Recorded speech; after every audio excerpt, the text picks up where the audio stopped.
Murakaza neza kuri channel yacu. Iyi ni Maxwisdom TV. Tubagezaho amakuru ajyanye n'ubuzima, inama zitandukanye kugira ngo ugire ubuzima bwiza. Uyu munsi tugiye kuganira ku mazi. Amazi meza yo kunywa. Ese amazi afite akahe kamaro mu mubiri wawe? Byaba se ari ngombwa kunywa amazi buri munsi? Ni ryari twagakwiye kunywa amazi? Ese ni mbere, ni nyuma, cyangwa se ni mu gihe turi kurya? Ibi bibazo n'ibindi byinshi kugira ngo ubisobanukirwe, nta kindi usabwa. Reba hasi ya video ukande like na subscribe. Kunywa amazi bifite akamaro gakomeye ku buzima. Amazi afasha kuringaniza amatembabuzi mu mubiri. Aya matembabuzi afasha mu igogora ry'ibiryo. Urwungano nyamaraso rurayakenera, ndetse afasha uburyo intungamubiri zinjira mu maraso. Amazi afasha imvubura z'amacandwe mu kazi kazo ko gukora amacandwe. Amazi ni umuyoboro utambutsa intungamubiri mu bice bitandukanye by'umubiri. Amazi afasha mu kuringaniza ubushyuhe mu mubiri.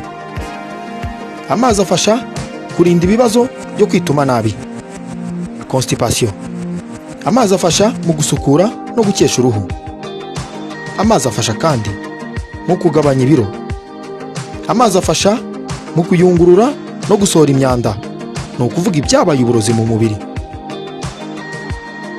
Amazi agarura imbaraga mu mubiri kubera uburyo afasha kurwanya umunaniro.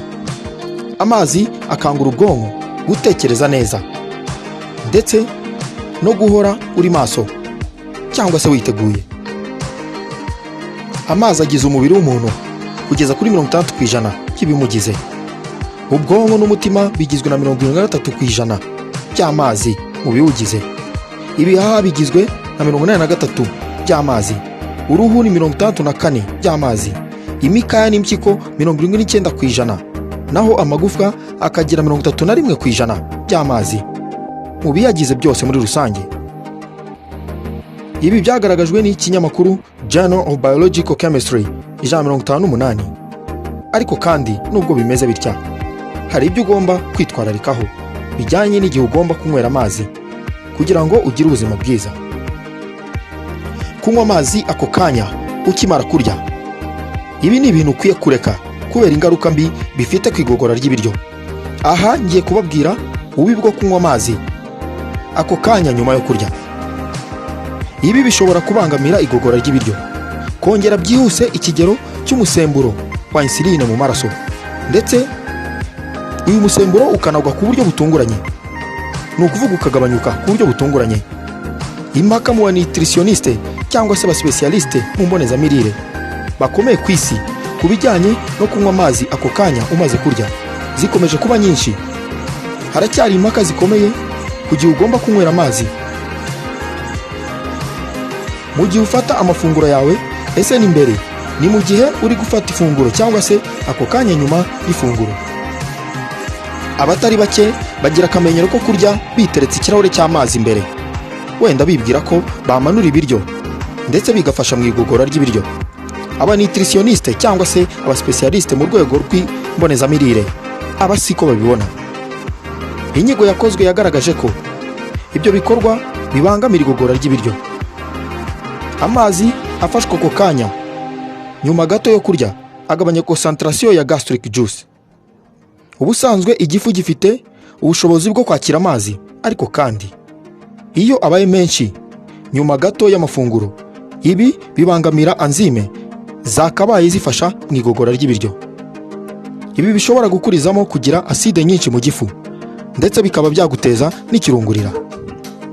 Umunutritioniste cyangwa se umuhanga mu by'imbonezamirire Dr. Andrew Sud, uyu akomoka mu gihugu cy'Ubuhinde, avuga ko bigufata nibura amasaha 2 igogora ry'ibiryo wariye. Ibyo kurya twafashe biva mu gace kitwa esophage bigana mu gifu, aho dusanga enzyme zifasha mu gucagagura ibyo twariye hagakurwamo ibikenewe n'umubiri. Iyo rero ufashe amazi mbere y'amafunguro yawe, ibi bibangamira imikorere myiza y'amanzyme cyangwa se gastric juice. Ibi bituma rero igogora ry'ibiryo ryihuta cyane kurenza uko byakabaye bikorwa mu buryo busanzwe.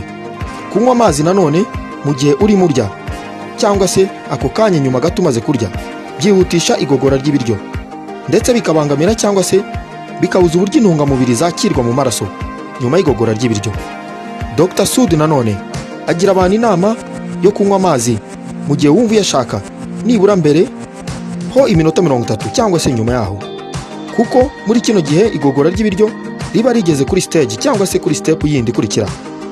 Igogora ry'ibiryo ritagenze neza rituma zimwe mu ntungamubiri za glucose zo mu byo kurya bitakoreye igogora zihinduranyamo ibinure ndetse bikibika mu mubiri. Ibi bishobora guteza ibibazo byo kwiyongera by'umusemburo wa insuline mu buryo butunguranye ndetse ukaba wanagabanuka mu buryo bundi butunguranye. Ibi bishobora kuba byakurizamo indwara nka za diabete ndetse n'umubyibuho ukabije.